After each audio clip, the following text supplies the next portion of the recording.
এভাবে হেঁটে হেঁটে পাইপের উপর দিয়ে আমাদের এখন যেতে হবে। কি করবো বাবা, চলন তো লাগবো। বন্ধুরা, এখান দিয়ে এখন আমাদের মাটি পানি ভিজে ভিজে যেতে হবে। এই দেখুন বর্তমানে এখানকার অবস্থা সম্পূর্ণ কাদাপূর্ণ। বন্ধুরা, এখন আমরা যেখান দিয়ে হেঁটে যাচ্ছি এই সম্পূর্ণ জায়গায় কিন্তু জোয়ারের পানিতে কবলিত এলাকা। একটু পরেই এগুলো সব তলিয়ে যাবে পানির নিচে। বন্ধুরা, আজকে আমি আপনাদেরকে নিয়ে যাব প্রাকৃতিক সৌন্দর্যে ভরপুর লক্ষ্মীপুর জেলার চরমনির চরে। এই চরটি বাংলাদেশের অন্যতম নদী মেঘনার তীরে ভেসে ওঠা একটি চর। আমরা জানি যে মেঘনা নদীতে জোয়ার ভাটা হয়, আর এই চরটি মেঘনা তীরবর্তী হওয়ায় নিয়মিত জোয়ার ভাটার শিকার হয়। আজকে আমি তুলে ধরব এই অন্যতম চরের প্রাকৃতিক সৌন্দর্য এবং এই প্রকৃতির সাথে তাল মিলিয়ে বসবাসকারী মানুষের জীবনধারা। সকাল সকাল আমরা চলে আসি মধু চৌধুরীর হাট খেয়াঘাটে। এই ঘাটটির নাম খেয়াঘাট হলেও আসলে কিন্তু এটি অনেক বড় একটি ঘাট। এই মধু চৌধুরীর ঘাট হতে বিভিন্ন লঞ্চ ও ফেরি চলে যায় বাংলাদেশের বিভিন্ন জেলায়। লক্ষ্মীপুরের এই অন্যতম বিশাল ঘাট হতে আমরা একটি ইঞ্জিন চালিত নৌকা ভাড়া করি। আমাদের নৌকাটি নদীর পার হতে অনেকটাই দূরে ছিল, যার ফলে আমাদের খুবই অ্যাডভেঞ্চারপূর্ণভাবে অকুতভয় মন নিয়ে এই পাইপের উপর দিয়ে এগিয়ে যেতে হয় আমাদের ট্রলারের দিকে। অন্য এক অভিজ্ঞতার শিকার হলাম। মানে এখন আমরা ওই সাইডে আমাদের ট্রলার রয়েছে, ওই যে দেখতে পাচ্ছেন ওই ট্রলারে এখন আমরা যাব। ওই ট্রলারে যাওয়ার জন্য আমাদের এই যে পাইপ দিয়ে ট্রলারে এখন আমরা যাচ্ছি। ভিন্ন এক অভিজ্ঞতার শিকার হলাম, মানে অভিজ্ঞতা পেলাম। এখন এভাবে হেঁটে হেঁটে পাইপের উপর দিয়ে আমাদের এখন যেতে হবে আমাদের ওই ট্রলারের কাছে। খুবই মানে মজা পাচ্ছি হেঁটে যেতে। মনে একটু ভয় রয়েছে, যদি পড়ে যাই পানিতে একটু পা স্লিপ করলেই পড়ে যাব, এরকম অবস্থা। তো ভয়ে ভয়ে যাচ্ছি সামনের দিকে গিয়ে। এই বন্ধুরা, অবশেষে আমরা আমাদের ট্রলারের কাছে চলে এসেছি। এই যে ট্রলারটি দেখতে পাচ্ছেন স্টিলের বডি, এই ট্রলারটি আমাদের স্টিল বডি ট্রলার। এই ট্রলারে করে আমরা দুর্গম চরে যাব। এখন দুর্গম চরে চলে যাব এই ট্রলারটি নিয়ে। মেঘনা নদীর ঘাটে আছি আমরা এখন। এই ঘাট থেকে সরাসরি চরে চলে যাব। মানে আমাদের নৌকায় চড়তেছি। এই যে আমাদের স্টিল বডি নৌকা, ওই নৌকার মাধ্যমে আমরা এখন চলে যাব দুর্গম চরে। আসলে মেঘনা নদী বাংলাদেশের অন্যতম বড় নদী, যার ফলে এই নদীতে খুবই বড় বড় ঢেউ হয়ে থাকে। এই নদীতে ছোট নৌকা নিয়ে যাওয়া খুবই বিপজ্জনক, তাই আমরা এই স্টিল বডির বড় নৌকাটি ভাড়া করি। আমরা সবাই নৌকায় ওঠার পরপরই আমাদের ট্রলারের পাইলট ইঞ্জিন চালু করে ফেলে। এরপর আমরা রওনা হই আমাদের গন্তব্য চরমনির চরে। দেখতে দেখতে আমরা প্রবেশ করি মেঘনার শাখা নদী থেকে বড় নদীতে। বড় নদীতে প্রবেশের সাথে সাথেই আমরা দেখতে পাই বড় বড় ঢেউ, আর এই ঢেউয়ের বুক চিরে সামনের দিকে এগোতে লাগলো আমাদের নৌকা। চলতে চলতে মেঘনার চারপাশের প্রাকৃতিক সৌন্দর্য দেখে আমার মন যেন ক্ষণিকের জন্য নীরবপণে চলে গেল। এই প্রাকৃতিক সৌন্দর্য ও জেলেদের মাছ মারার নৌকা দেখতে দেখতে আমরা অবশেষে পৌঁছে গেলাম আমাদের গন্তব্য চরমনির চরে। এই তো সাই চিংড়ি মাছ ধরার জন্য সাই বানতে আছে, একটা একটা করে বাঁধবো। কি করবো বাবা, চলন তো লাগবো, বুঝছেন? চলার রাস্তা লাগবো, খরচার টাকা লাগবো। এখন কি করবো, তখন ভীষণ কষ্ট হয় আমাদের। যেমন সাঁচারে কই এদিকে পানি উঠলে আমরা ওই চোখের ভিতরে বসে থাকতে হয়, পানি নামলে তারপরে ওইখান থেকে আবার চলাফেরা করতে পারি গরু বসে। এই বাড়িতে যে আমরা দুইজন লোকেই আছি, আমার ছেলে মেয়ের সব দেশে আছে। দুই মেয়ে আছে ঢাকা, আর দুই ছেলে ঢাকা। তা ছেলে মেয়েরে দেওয়া লাগে না, মেয়ে করে দেওয়া লাগে। সবার কি এক কপাল বাবা? সবার এক কপাল না, কারণ ছেলে মেয়েরও তো কিছু করিয়া দেওয়া যাওয়া লাগে।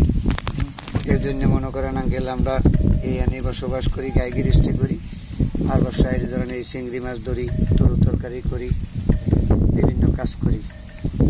আসলে এটি বন্ধুরা মেঘনা তীরবর্তী এলাকা। এই এলাকায় জোয়ার ভাটা হয়ে থাকে আমরা জানি। এই জোয়ার ভাটার প্রভাবে এখানে প্রভাব অনুযায়ী আর কি ঝড় বৃষ্টি হয়ে থাকে। এই এখনো বৃষ্টি হচ্ছে। এই বৃষ্টি আসলে জোয়ারের লক্ষণ। মোটামুটি একটু পরেই জোয়ার হবে, এবং জোয়ারে এই যে আমার পাশে এই ফাঁকা জমিগুলো দেখতে পাচ্ছেন, এগুলো সব ডুবে যাবে একটু পরেই। আর কয়েক ঘন্টা পরেই এগুলো সব তলিয়ে যাবে এই পানিতে। বন্ধুরা, প্রচন্ড বৃষ্টি হচ্ছে। এই বৃষ্টিতেই আমরা হেঁটে হেঁটে যাচ্ছি অন্য আরেক বাড়িতে, কাকাদের বাড়ি থেকে। কাকার আমাদের অনেক আপ্যায়ন করলো তাদের এই মাটির কুটির থেকে, এই তাদের গরিবানা হাল থেকে তারা আমাদের যতটুকু পেরেছে ততটুকু আপ্যায়ন করেছে। তারা এই নদী তীরবর্তী চরের মাধ্যমে আমরা কখনো দুধ চা পাবো এটা কল্পনা করিনি। এই দুধ চা কাকা আমাদের খাইয়েছে এবং খুবই অন্যরকম টেস্ট ছিল।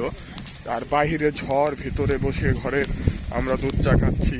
এই চরের মাঝখানে এক অন্যরকম ফিল, ভিন্ন রকম এক অভিজ্ঞতা পেলাম এই চরে এসে। আজকে আমি খুবই মানে লাখ টাকা দিয়েও এই অভিজ্ঞতা কেউ অর্জন করতে পারবে বলে মনে হচ্ছে না আমার। আসলে এটা মানে প্রাকৃতিক ভাবে হয়ে গেছে, ন্যাচারাল একটা ঘটনা, খুবই সুন্দরভাবে ঘটে গেছে। ভাই এটা দিয়ে মাছ ধরে দাদা প্রথম পানিতে বইয়াই, হ্যাঁ বইলে রাত্রে জোয়ার আসে, হ্যাঁ জোয়ার আসে, জোয়ারের লগে মাছ এখানে ঢুকে, এখানে মাছ আটকে যায়। আটকে গেলে আমরা আবার সকালে গিয়ে মাছ নিয়ে আই।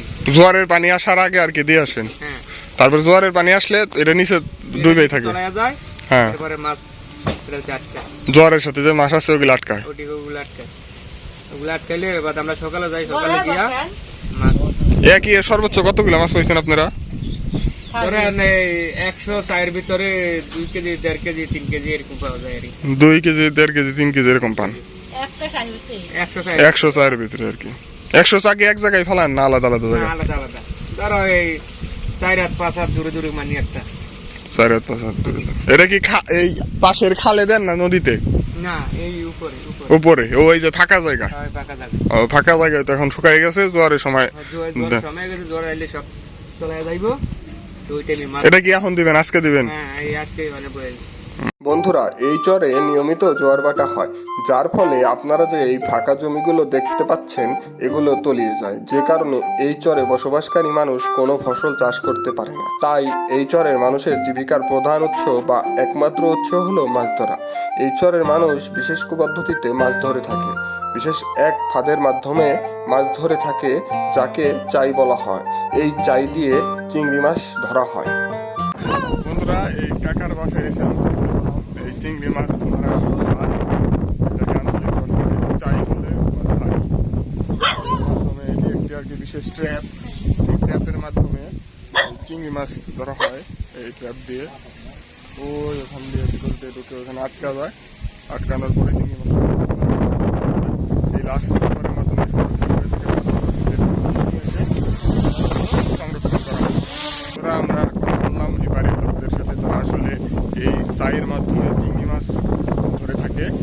এই পাশে যে বিভিন্ন ফাঁকা জায়গা দেখছে, এই জায়গায় তারা এই চা, এই মানে এই বিশেষ যন্ত্র বা বিশেষ হাতটি তারা এখানে বিভিন্ন জায়গায় ছিটিয়ে রাখে এবং জোয়ারের পানি যখন আসে, জোয়ারের পানি আসার পরে ওই এই ফাঁদের মধ্যে চিংড়ি মাছগুলো ঢুকে আটকে যায় এবং পরবর্তীতে তারা জোয়ার নেমে যাওয়ার পরে সেখান থেকে মানে ভাটা হওয়ার পরে তারা সেখান থেকে আবার ওই ভাতটি সংগ্রহ করে এবং সেখান থেকে চিংড়ি মাছ থাকে, ওই চিংড়ি মাছগুলো সংগ্রহ করে। আসলে এই নদী তীরবর্তী যারা, এই বড় বড় নদী তীরবর্তী জায়গায় চরে যারা থাকে, তাদের মূল অর্থনৈতিক বা জীবিকার মূল অংশই হলো মাছ ধরা এবং তারা এই মাছ ধরেই এই জীবিকা ও অর্থনৈতিকভাবে জীবনযাপন করছে। বন্ধুরা, এখান দিয়ে এখন আমাদের মাটি পানি ভিজে ভিজে যেতে হবে। এখানে প্রচুর দেখতে পাচ্ছেন প্রচন্ড পানি এবং এগুলো সব জোয়ারের পানি আর কি এই ক্ষেতের মাঝে প্রবেশ করেছে। জোয়ারের কারণে এখানে পানি এসেছে আর কি। একটু একটু ভয় লাগছে, দেশে প্রচুর রাসেল ভাইপারের উৎপাত। হঠাৎ করে কোথাও থেকে কোনো একটা ভাইপার যদি চলে আসে, খুবই ভয়ের কথাই, যদিও ভয় পাচ্ছি একটু একটু। আবার অন্যদিকে আনন্দিত হচ্ছি যে এইরকম দুর্গম চরে মেঘনার পারে মানুষদের সাথে কিছু সময় কাটাতে পারছি এবং তাদের সাথে কথা বলছি, তারা কিভাবে জীবনযাপন করছে সেসব সম্পর্কে ধারণা নিচ্ছি। প্রচুর কাদা, একদম গিরা পর্যন্ত ডেবে যাচ্ছে। ওই তাকবীর ভাইকে দেখুন, তাকবীর ভাই পুরা গিরা পর্যন্ত কাদা। সেই কাদার মাঝখান দিয়ে হেঁটে হেঁটে যাচ্ছি আমরা, প্রচন্ড কাদা এখানে। বন্ধুরা, এই তো অবশেষে বাড়িতে চলে এসেছি আমরা। এগুলো সবই জোয়ার ভাটাপূর্ণ এলাকা। এই এখানে এসেও আমরা দেখতে পেলাম চিংড়ি মাছ ধরার যে ফাঁদ ট্র্যাপ সেটা। যার নাম ঘর বাড়ি সব ভিজে গেছে গা, জ্বর এলে তো অনেক ক্ষয়ক্ষতি আছে না, জানাই যে কিছুদিন আগে বন্যা হয়েছে, সব উড়ে আরে লেগে গেছে গা, নাই কিছু দেন না, সব লেগে গেছে গা। তখন থাকতো না আর কি দূরে খাইমু, আমার তো কোনো জায়গা জমিন নাই, অর্থ সম্পদ নাই। এখানে হুতরা আছে দুইজন, বউ আছে, আঙ্গ বুড়ি আছে, ভয়ঙ্কর আছে না নদী কাছে এরা জাল বাসা পায়, এরা তো অনেক মানুষ ক্ষয়ক্ষতি আছে, নৌকা ডুবে ডুবে অনেক মানুষ মরিয়া যায়, বাসায় নিয়ে যায়, অনেক পরিবার এরকম নিঃস্ব হয়ে গেছে এরা। বন্ধুরা এই বাড়িতে এসে আমরা দেখতে পেলাম একটি ট্রাক্টর, এই ট্রাক্টর দিয়ে হাল বায়, কিন্তু কাকাকে আমরা জিজ্ঞেস করলাম যে এই ট্রাক্টর দিয়ে সে কোথায় হাল বায় এবং তার জমি কোথায়। কাকা বলল যে এই ট্রাক্টর দিয়ে আমরা হাল বাইতে পারি না, কারণ আমাদের কোনো জমি নেই এবং সকল এখানে যে কোনো জমি নিয়ে আমরা চাষ করব সেটাও করতে পারি না, কারণ আমাদের এখানকার সকল জমি জোয়ার ভাটার কারণে জোয়ারের সময় নিচে তলিয়ে যায় এবং সুষ্ঠুভাবে কোনো ফসল এখানে চাষবাস করা যায় না, যে কারণে এই ট্রাক্টর দিয়ে আমাদের এখানেই পড়ে থাকে, কখনো কোনো কাজে লাগাতে পারে না তারা। বন্ধুরা এখন আমরা যেখান দিয়ে হেঁটে যাচ্ছি এই সম্পূর্ণ জায়গায় কিন্তু জোয়ারের পানিতে কবলিত এলাকা, একটু পরেই এগুলো সব তলিয়ে যাবে পানির নিচে। এখানে পানি হবে আমার বুকের সমান, না মানে পানি যদি কমও হয় তাও আমার বুকের সমান পানি হবে এখান দিয়ে, এবং ডুবে যাবে এই আশেপাশের সকল এরিয়া, যত যা দেখছেন এই সকল ক্ষেত জমি তলিয়ে যাবে এই জোয়ারের পানিতে। আর প্রচন্ড ঝড়ো বাতাস বৃষ্টি হচ্ছে, তার মধ্যে দিয়েই হেঁটে হেঁটে যাচ্ছি আমরা, এক অন্যরকম অ্যাডভেঞ্চারের স্বাদ উপভোগ করছি আমরা, পুরাই ভিন্ন ধর্মী এক অ্যাডভেঞ্চার। মেঘনা নদীর জোয়ার ভাটা কবলিত এলাকা দিয়ে হেঁটে যাচ্ছি আমরা। আর মেঘনা নদী হলো বাংলাদেশের এমন একটি নদী যে নদীতে জোয়ার ভাটা হয়। বন্ধুরা আমরা জানি যে জোয়ার ভাটা হয় সমুদ্রে, জোয়ার ভাটা হয় আসলে সমুদ্রে, কিন্তু সমুদ্রের সাথে যেসব নদীর সংযোগ আছে ওই সমুদ্রের সাথে সাথে মানে সেই নদীগুলোতেও জোয়ার ভাটা হয়ে থাকে। আমরা মানে আপনারা জানেন কিনা জানি না, সমুদ্রের সাথে সংযোগ যে নদীগুলো আছে সেই নদীগুলোতেও জোয়ার ভাটা হয়ে থাকে। সমুদ্রতে যখন জোয়ার ভাটা হয় এই নদীগুলোতেও তখন জোয়ার ভাটা হয়, এবং এই নদীগুলোর আশেপাশে যত এলাকা আছে সেগুলো জোয়ারের সময় ডুবে যায়। এবং দেখতে পাচ্ছেন আমরা এই পানি দিয়ে হেঁটে হেঁটে যাচ্ছি এরকম চোখের মাঝে, খুবই মানে কষ্ট হচ্ছে যদি একটু, কিন্তু কষ্ট হলেও মানে অ্যাডভেঞ্চার পূর্ণভাবে আমরা যাচ্ছি এখান দিয়ে, খুবই মজা লাগছে যেতে আমাদের, কিন্তু একটু হলেও ভয়ে আছি। জায়গাটা খুবই পানিতে ভরা এবং মানে একটু রাসেল ভাইবারের যে উৎপাত সারা দেশে সেই ভয়টা মনে একটু হলেও থেকে যায়, খুবই ভয় পাচ্ছি এখন আমরা। এই দেখুন বর্তমানে এখানকার অবস্থা সম্পূর্ণ কাদাপূর্ণ, মানে একটু জোয়ার ভাটা হতেই থাকে এখানে, যে কারণে এই জায়গার মাটি শক্ত হওয়ার মতো সময় পায় না, সম্পূর্ণ মাটি আর কি কাদা কাদা হয়ে থাকে সবসময়। দেখতে পাচ্ছেন এই বাড়িতেই যাওয়ার চেষ্টা করছি আমরা, কিন্তু যেতে পারছি না, আসলে চারপাশ দিয়েই খাল এই বাড়িটির, এবং খুঁজতেছি কোথা দিয়ে যাওয়া যায়, কোন দিক দিয়ে যাওয়া যায়। চলুন দেখি কোন দিক দিয়ে যাওয়া যায় এই বাড়িতে। বন্ধুরা এখন ওই ভাই আমাদেরকে রাস্তা দেখাতে দেখাতে নিয়ে যাচ্ছে, ওইদিকে খাল ছাড়া আর কি আমাদের পার করছে ঘুরিয়ে ঘুরিয়ে। খালে পরে একটু আগে আমাদের বড় ভাই সোহেল ভাইয়ের মোবাইল ভিজে গেছে পানিতে সম্পূর্ণ, ওটা ঠিক হবে কি হবে না সেটা নিয়ে সে এখন সংশয় আছে আর কি। এই মেঘনা তীরবর্তী চরের মানুষ খুবই কষ্টে আছে বর্তমানে, আর তারা বন্যা যখন হয় আর কি, জোয়ারের পানি যখন অতিরিক্ত বেড়ে যায় তখন তারা এমনও সময় আসে যখন না খেয়ে কাটিয়ে দেয় তারা দিনের পর দিন, রাতের পর রাত। এখানে এসে আমরা ভিন্ন ভিন্ন ধর্মীর গ্রামীণ এক উপভোগ পাচ্ছি। এই জেলেরা কিভাবে মাছ মারছে নদীতে সেগুলোও দেখতে পাচ্ছি আমরা, জেলেরা কিভাবে নদীতে মাছ মারে, এই জেলেরা মাছ মেরে ফিরছে।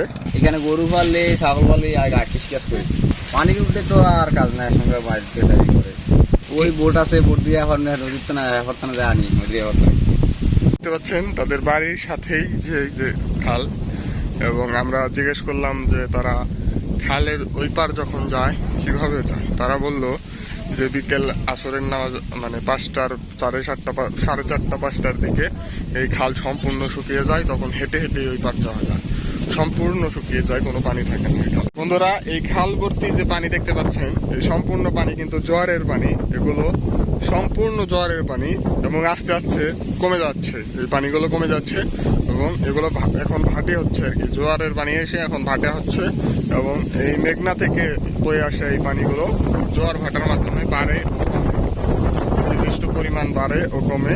এই পানি ধরা ওই যে দূরে দেখতে পাচ্ছি ওটি আসলে নদী, এই নদী থেকে এই যে মাঝখান দিয়ে খাল বয়ে এসেছে এবং এই খাল দিয়ে এই খালের আশেপাশে যত জায়গা আছে এবং চর আছে এই চরগুলো তলিয়ে যায় জোয়ারের মাধ্যমে। বন্ধুরা অবশেষে আমাদের এই ট্রলারটি চলে এসেছে, এখন আমরা এই ট্রলারে করে চলে যাব এই মায়ার চর ছেড়ে। মায়ার চর, এই চরের মায়া কখনো বুঝতে পারবো না, কাটিয়ে তোলা খুবই কঠিন এই মায়ার চর এবং এই মায়ার চরের মানুষগুলো কাটিয়ে ফেলা খুবই কঠিন। এই মায়ার চর ছেড়ে এখন আমরা চলে যাব, প্রচুর বৃষ্টি হচ্ছে এবং একটু পরেই জোয়ার আসবে এই চরে এবং তলিয়ে যাবে এই সকল জায়গা। খুবই ইচ্ছা ছিল যে তলিয়ে যাওয়া চোখের সামনে দেখার, কিন্তু আসলে সময় হয়ে উঠলো না এবং প্রচুর বৃষ্টি ও ঝড়, যে কারণে আমরা এটা করতে পারলাম না। তো যাই, খুবই অল্প সময়ে আমরা খুব আপন হয়ে গেছিলাম এই চরের মানুষগুলো, তারা আমাদের সাথে খুবই ভালো সময় কাটালো, আমরাও তাদের সাথে কাটালাম। অবশেষে এই সময় কাটিয়ে এখন আমরা চলে যাচ্ছি বাড়ির দিকে।